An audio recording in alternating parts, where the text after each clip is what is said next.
The rise, popularity, and integration of sampling in electronic music has completely transformed the music industry and the way music is produced. I recently sat down with local Corvallis DJ producer SpaceCase to get his take on this new era of music. My name's Marler, and I DJ under the name SpaceCase. What genre of music do you DJ for? I used to be really into Moombahton, which is a 110 beats per minute genre of electronic music. But lately with the whole scene, it's been moving towards playing every genre. So really just everything. I experiment with everything that follows under the category of dance music. Nice.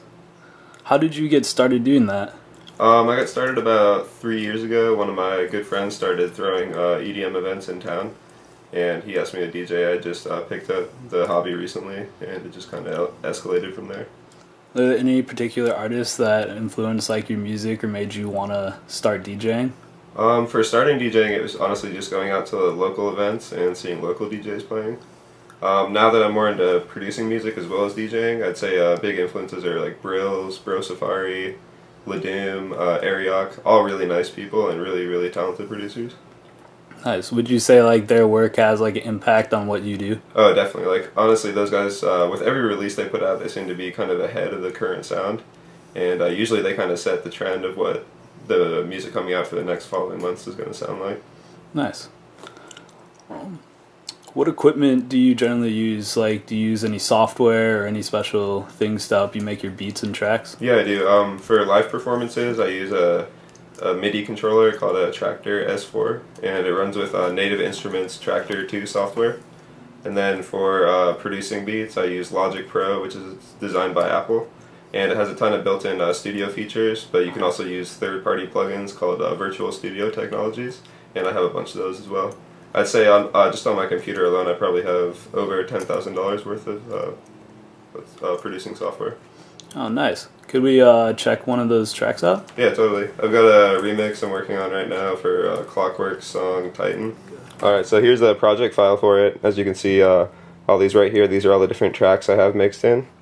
And basically, oh yeah, so this is it's a remix of a electro house song called Titan, and I slowed it down to 100 beats per minute, and I'm kind of making it into a hip-hop beat, so here it is.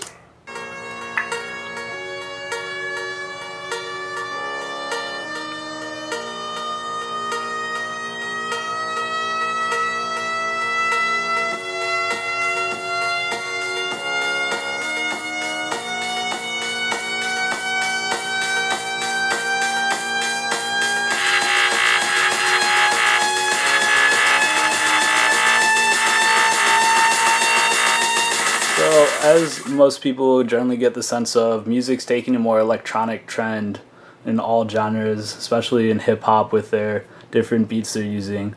Where do you see the music scene going the next 5 years with this electronic influence? Well, I mean, just in the past year, the EDM and hip-hop scenes have really merged with the whole EDM trap music. It's like basically just like hip-hop beats with electronic dance music synthesizers. And so that's already happening. They're already kind of merging together. I'd say within 5 years, it's really just going to be one scene. Because like now, just with the explosion of trap music, you already see like a more hip-hop-y crowd going to rave events. And then you hear rappers, so they're also spitting over, like, I think Pitbull recently, he just straight up stole a song that R.L. Grime produced and rapped over it and released it as his own and didn't give him any credit or anything. So it's happening a lot. Interesting. That actually brings me to my next question, and what are your thoughts on artists sampling other artists' tracks? Well, I mean, the style of music I make and just making computer-based music in general really wouldn't exist without sampling. Because, I mean, like, you know, I don't have, like, a drum kit to record or anything, so all my drums are samples, and that's the same for most producers. But the thing is with, like, sampling, it's only okay to a certain extent. I mean, if you're sampling, you know, a full melody from a track, or, like for example, who was it? I can't remember right now, but basically one artist that was big in the electronic dance music scene, he released a song that had the exact same build-up melody as another producer had released, and that caused huge controversy, just because you know, it was like, it wasn't really sampling, even though he argued it was that, but he was just straight up stealing the track and trying to release it as his own. So a general rule of thumb that most producers I know follow is like, if it's under 3 seconds, it's okay to sample, but otherwise you need to seek rights from the original producer. Definitely. Never heard that before. It's definitely an interesting thing to go by. But overall, you'd say without or within reason, it definitely helps unleash innovation within the music industry. Because, just with sample packs, it gives you access to so many sounds that would take hours and hours to create on your own. So it just gives you it all instantly and lets you go straight to making music. For sure. Do you think social media has helped spawn the innovation in the music industry as well? Just everybody being more connected and the ability to share tracks and hear other artists' stuff instantly? Definitely. For connection, it's amazing. I frequently have conversations with producers that live in Australia or just completely different parts of the world that I'd never have the chance to talk to otherwise. And everyone has their own insight they can offer into the hobby, or I guess profession, whatever you want to call it. And so, you're always learning from other people, and the internet definitely helps that. And the same can go for experimentation with music, or at least that experimentation getting heard. Because, when all music was being released on big labels, it was really hard to put out experimental stuff because they weren't sure if they were going to make money. But now with websites like SoundCloud and other things where you can just upload your music and people can get it for free, people are experimenting with everything.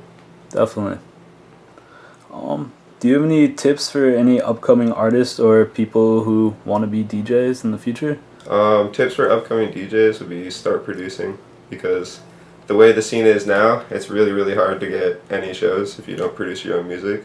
Just because the electronic music genre has blown up so much in the past couple of years that there's the amount of people wanting to DJ has just increased by so much. For sure. When's your next show? My next show is this Friday at the Whiskey Bar in Portland. Nice.